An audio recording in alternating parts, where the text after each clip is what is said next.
ಎಲ್ರಿಗೂ ನಮಸ್ಕಾರ. Welcome to our channel Maruti sheep and goat farm Tavarekere. ಏನ್ ಮಾಡ್ತೀಯ? ನಮ್ಮ ಮನೆ ದೇವರು ಆಂಜನೇಯ.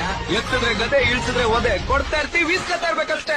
ಈಗ ನಮ್ಮಲ್ಲಿ ಬಕ್ರೀದ್ ಬ್ಯಾಚ್ ನಡೀತಾ ಇದೆ. ಅಂದ್ರೆ ಎಲ್ಲ ಅಮೀನ್ಗಡ್ ಟಗರುಗಳು, ಅಮೀನ್ಗಡ್ಡಿಂದಾನೇ ತಂದಿರೋದು. ಬಕ್ರೀದ್ ಮರಿಗಳು ಅಂತ ಅಂದ್ರೆ ಯೂಶಲಿ ವರ್ಷದಿಂದ ವರ್ಷದವರೆಗೂ ಮರಿಗಳನ್ನ ಸಾಕೋದಿರತ್ತೆ. ನಮ್ದು 6 ತಿಂಗಳ ಬ್ಯಾಚ್ ನಡೀತಾ ಇದೆ. ಈಗ ಬಕ್ರೀದ್ಗೆ ಮರಿನ ರೆಡಿ ಮಾಡ್ಬೇಕು ಅನ್ನೋದಾದ್ರೆ ಒಂದು 6 ತಿಂಗಳು 7 ತಿಂಗಳು ಮುಂಚೆ, ಅಂದ್ರೆ ಹಬ್ಬ ಯಾವಾಗ ಬರುತ್ತೆ ನೋಡ್ಕೊಂಡು 6-7 ತಿಂಗಳ ಮುಂಚೆ ನೀವು ಮರಿಗಳನ್ನ ಪರ್ಚೇಸ್ ಮಾಡ್ತೀರಾ ಅನ್ನೋದಾದ್ರೆ ತಗೊಳ್ಳೋರಿಗೆ ಒಳ್ಳೆ ರೇಟಿಗೆ ಮರಿಗಳು ಸಿಗತ್ತೆ. ಸೊ ನಮಗೆ ಹೆಂಗಾಯಿತು ಅಂತ ಅಂದರೆ ಕರೆಕ್ಟಾಗಿ ಹಾಕೋಬೇಕಾಗಿದ್ದ ಟೈಮ್ಗೆ ಇನ್ನು ನಮ್ಮದು ಕೆಂಗೂರಿ ಬ್ಯಾಚ್ ನಡೀತಾ ಇತ್ತು. ಬ್ಯಾಚ್ ಇನ್ನೂ ಕ್ಲಿಯರ್ ಆಗಿರಲಿಲ್ಲ. ಸೊ 2-3 ವಾರ ಡಿಲೇ ಆಯಿತು. ಬರೀ 2-3 ವಾರ ಡಿಲೇ ಆಗಿದ್ದಕ್ಕೇ ಪ್ರೈಸ್ ಎಲ್ಲ ಸ್ವಲ್ಪ ಜಂಪ್ ಆಗಿಬಿಟ್ಟಿತ್ತು. ಬಟ್ ಆದರೂ ಕೂಡ ಒಳ್ಳೆ ಹೆಲ್ದಿ ಮತ್ತು ತುಂಬ ಆ್ಯಕ್ಟಿವ್ ಆಗಿರೋ ಮರಿಗಳು ಸಿಕ್ಕಿದೆ. ಎಲ್ಲ ಕೊಂಬು ಕಿತ್ತಿರೋವಂಥ ಮರಿಗಳು, ಕೊಂಬುಗಳೆಲ್ಲ ಚೆನ್ನಾಗಿ ಡೆವಲಪ್ ಆಗಿದೆ.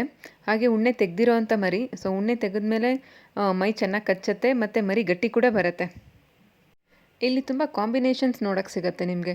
ಸೊ ಒಂದು pure white, black and white, brown white, ಈ ಥರ ಬೇರೆ ಬೇರೆ ಕಾಂಬಿನೇಷನ್ಸ್ ಮರಿಗಳಿದೆ. ಎಲ್ಲ ತುಂಬ ಅಟ್ರಾಕ್ಟಿವ್ ಆಗಿ ಕಾಣಿಸ್ತಾ ಇದೆ.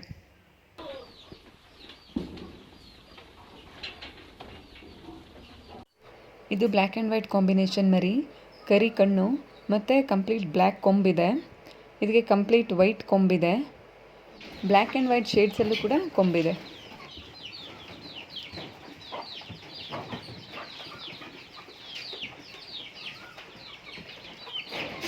ಯೂಶಲಿ ಮರಿ ತಗೊಬಂದಿದ್ 4ನೇ ದಿವಸಕ್ಕೆ ನಾವು ಡಿವಾರ್ಮಿಂಗ್ ಮಾಡ್ಕೊಂಡ್ಬಿಡ್ತೀವಿ. ಡಿವಾರ್ಮಿಂಗ್ ಆಗಿದೆ.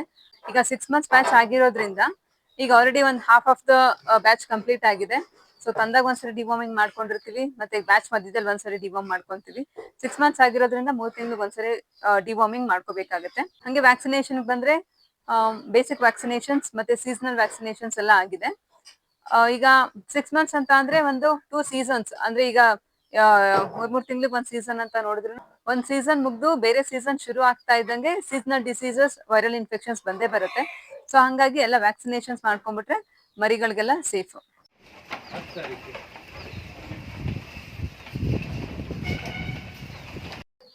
ಇನ್ನು ಆಹಾರದ ಬಗ್ಗೆ ನೋಡೋದಾದ್ರೆ ಎಲ್ಲ ಬರೀ ಒಣಮೇವೆ ಕೊಡ್ತಾ ಇರೋದು. 4 ಟೈಮ್ ಮೇವು ಹಾಕ್ತಾ ಇದೀವಿ. ಎರಡ್ ಟೈಮ್ ಕಾನ್ಸಂಟ್ರೇಷನ್ ಫೀಡ್ಸ್, 2 ಟೈಮ್ ಒಣಮೇವು ಮಾತ್ರ ಕೊಡ್ತಾ ಇರೋದು. ಬೆಳಗ್ಗೆ 6:30-7 ಗಂಟೆ ಅಷ್ಟರಲ್ಲಿ ಕೈ ತಿಂಡಿ ಕೊಡ್ತೀವಿ. ಇಲ್ಲಿ ಕೈ ತಿಂಡಿಗೆ ಜೋಳ ಮತ್ತು ಹಿಂಡಿ ಮಾತ್ರ ನಾವು ಬಳಸ್ತಾ ಇರೋದು. ಇಲ್ಲಿ ಒಂದು ಮರಿಗೆ ಸರಿಸುಮಾರು ಒಂದು ಅರ್ಧ kg, ಒಂದು 500 ಗ್ರಾಮಷ್ಟು ತಿಂಡಿ ಕೊಡ್ತೀವಿ.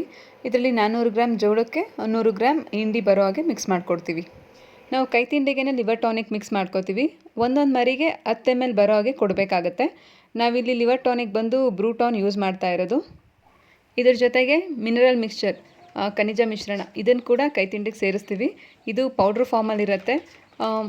ಲಿವರ್ ಟಾನಿಕ್ ಅಥವಾ ಕ್ಯಾಲ್ಶಿಯಂ ಸಿರಪ್, ಯಾವುದು ಸಿರಪ್ ಹಾಕ್ತಿರಲ್ಲ ಆವಾಗ ಈ ಪೌಡ್ರನ್ನ ಮಿಕ್ಸ್ ಮಾಡ್ಕೊಬೋದು. ಇದು ಎಲ್ಲ ವೆಟ್ ಫಾರ್ಮಸಿನಲ್ಲಿ ಸಿಗುತ್ತೆ. ಇಲ್ಲ ನೀವು ಗೌರ್ಮೆಂಟ್ ಹಾಸ್ಪಿಟ್ಲಿಗೆ ಹೋದರೆ ಇದನ್ನು ಫ್ರೀಯಾಗಿಯೇ ಕೊಡ್ತಾರೆ.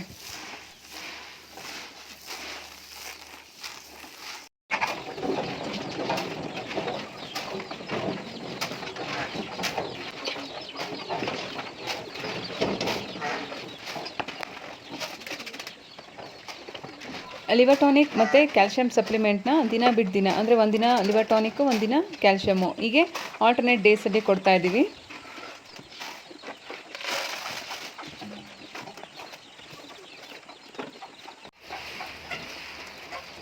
ಇದು ಒಂದು ಹೊತ್ತಿನ ಮೇವಾಯಿತು, ಅಂದರೆ ಬೆಳಗ್ಗೆ ಮೇವು ಆಗಿದೆ. ಪುನಃ 11 ಗಂಟೆ ಅಷ್ಟರಲ್ಲಿ ಒಣಮೇವು ಕೊಡ್ತೀವಿ. ರಾಗಿ ಹುಲ್ಲು ಅಥವಾ ಹುರುಳಿ ಹೊಟ್ಟು ಏನಿರುತ್ತೋ ಒಣಮೇವು ಅದನ್ನು ಕೊಟ್ಕೊಬೋದು.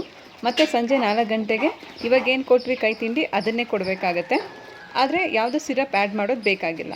ಒಂದು ಸರಿಗೆ ಲಿವರ್ ಟಾನಿಕೇ ಆಗಲಿ ಅಥವಾ ಕ್ಯಾಲ್ಶಿಯಂ ಸಿರಪ್ಪೇ ಆಗಲಿ ದಿನಕ್ಕೆ ಒಂದು ಸರಿ ಹಾಕಿದ್ರೆ ಸಾಕಾಗತ್ತೆ. ಸಂಜೆಗೆ ಬರೀ ಜೋಳ ಮತ್ತು ಹಿಂಡಿ ಕೊಟ್ಟರೆ ಸಾಕು. ಇದು 4 ಗಂಟೆ ತಿಂಡಿ ಆದಮೇಲೆ ನೈಟು 7:30-8 ಗಂಟೆ ಮೇಲೆ ಒಂದು ಸರಿ ಒಣಮೇವು ಹಾಕ್ತೀವಿ. ಅಲ್ಲಿಗೆ ಒಂದು ದಿನದ ರೊಟೀನ್ ಮುಗಿಯುತ್ತೆ. ಈಗ ಕೆಲವೊಬ್ಬರು ಕೇಳ್ತಾ ಇರ್ತೀರಾ, ಮರಿ ತೊಗೊಬಂದಿದ್ದು ಹೊಸದ್ರಲ್ಲಿ ತುಂಬ ಚೆನ್ನಾಗಿ ಗ್ರೋತ್ ಬಂತು, ಅದೇ ಒಂದು 2-3 ತಿಂಗಳಾದಮೇಲೆ ಅಷ್ಟು ಚೆನ್ನಾಗಿ ಗ್ರೋತ್ ಬರ್ತಾ ಇಲ್ಲ ಅಂತ. ಇದಕ್ಕೆ ಕಾರಣ ಏನು ಅಂತ ಅಂದರೆ, ಮರಿ ತೊಗೊಬಂದಿದ್ದು ಶುರುನಲ್ಲಿ ಡಿವಾರ್ಮಿಂಗ್ ಎಲ್ಲ ಮಾಡಿರ್ತೀರ. ಅದೇ ಒಂದು 2 ತಿಂಗಳು 3 ತಿಂಗಳು ಆದಮೇಲೆ ಅದಕ್ಕೆ ಮತ್ತೆ ನೀವು ಡಿವಾರ್ಮ್ ಮಾಡೋಕ್ಕೆ ಹೋಗೋದೇ ಇಲ್ಲ. ಆಗಿದೆಯಲ್ಲ ಡಿವಾರ್ಮಿಂಗ್ ಅಂತ ಅಂದ್ಬಿಟ್ಟು ಸುಮ್ಮನೆ ಆಗ್ತೀರಾ. ಇಲ್ಲಿ ತಪ್ಪಾಗತ್ತೆ.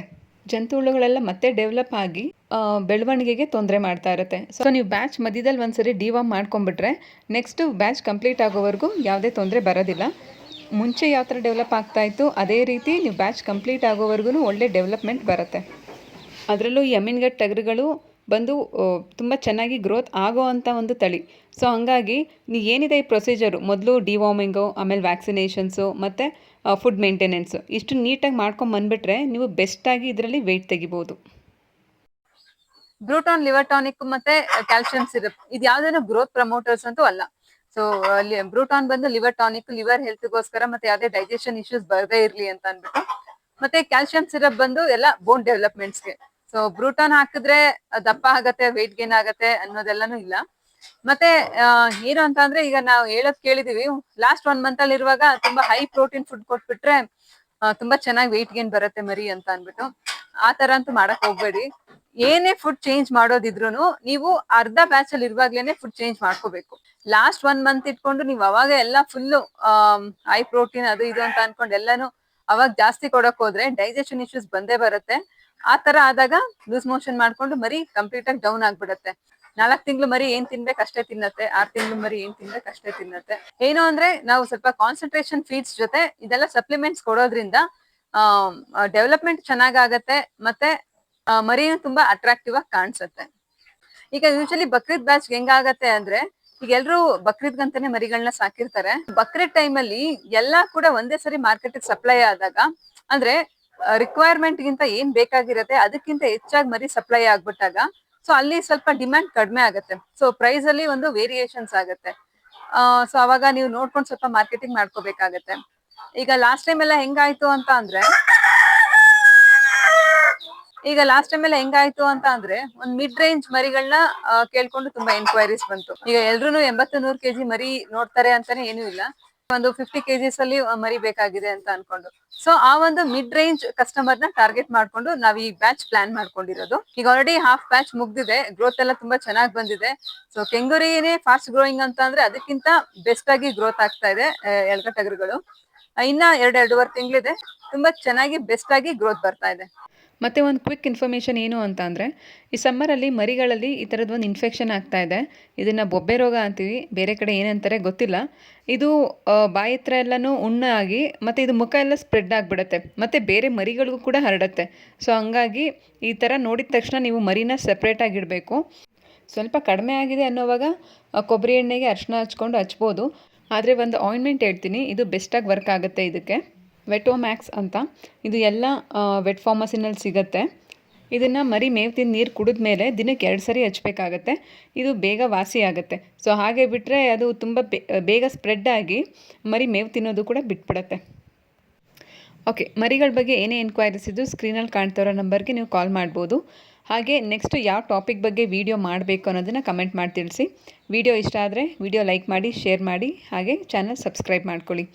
ಮುಂದಿನ ವಿಡಿಯೋದಲ್ಲಿ ಮತ್ತೆ ಸಿಗೋಣ. ಅಲ್ಲಿವರೆಗೂ ನಗ್ತಾಯಿರಿ, ಖುಷಿಯಾಗಿರಿ. Thank you.